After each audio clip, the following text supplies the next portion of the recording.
Here's a well-written script for your news video. Shocking hospital nightmare. Woman wakes up. Handcuffed after complex surgery. Imagine waking up from life-changing surgery, unable to move, speak, or even communicate with your loved ones. For 21-year-old Caitlin Jenkins, this was not just a nightmare. It was her reality.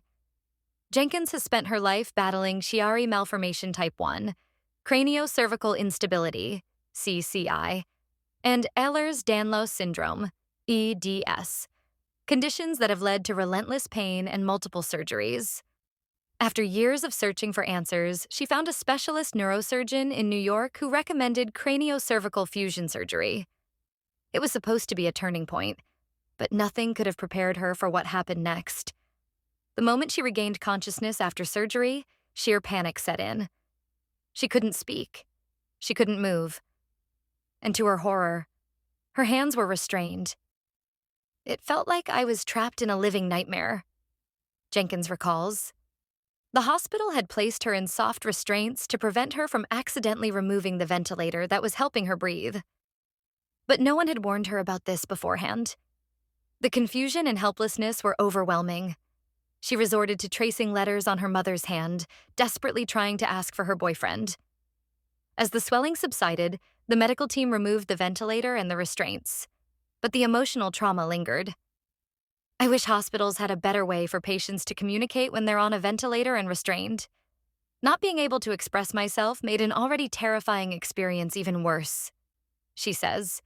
But that was just the beginning of her struggles. Complications after surgery kept her hospitalized for 6 weeks. Nerve damage left her unable to move her left leg, forcing her to relearn how to walk.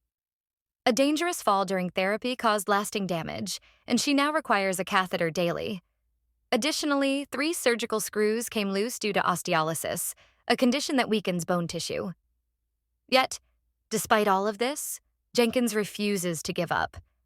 She now wears a bone growth stimulator for hours every day, pushing forward with physical therapy and relying on the unwavering support of her family and boyfriend. Her journey has been one of pain, resilience, and growth. And through it all, she has become a voice for patients who, like her, were not fully prepared for the reality of major surgery. This experience has changed my perspective on medical care. It made me realize just how important patient communication is. Surgery isn't just about the procedure. It's about preparing people for what happens after. Despite the setbacks, Jenkins remains hopeful. Every painful step forward is a reminder of her strength and determination. For more powerful stories like this, subscribe to our channel and stay updated with the latest news.